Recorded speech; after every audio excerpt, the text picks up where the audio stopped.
हाय मंडळी, उद्या मी इडली बनवणार आहे. त्यासाठी बघा मी डाळ घेते उडदाची, तुम्हाला दाखवते. तांदूळ आणि डाळ म्हणजे बरोबर प्रमाण घ्यायचं, म्हणजे इडली आणि डोसा चांगला होतो. हे बघा, ही वाटी घेतली, मी वाटीच्याच मेजरने घेणार आहे.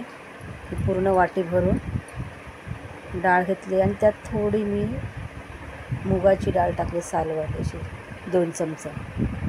तर हे एका भांड्यात मी ठेवते. आता ह्याच वाटीने 1 वाटी डाळ घेतली उडद्याची, तर 2 वाट्या तांदूळ घेते. ते पण रेशनचे असतात ना, ते त्याने चांगला डोसा होतो. हे बघा, ही 1 वाटी आणि ती दुसरी 1 वाटी. हे बघा, ही दुसरी वाटी. अशा 2 वाट्या घेते. आता जरा हे तांदूळ मी निवडते, नंतर मी तुम्हाला दाखवते मिक्स.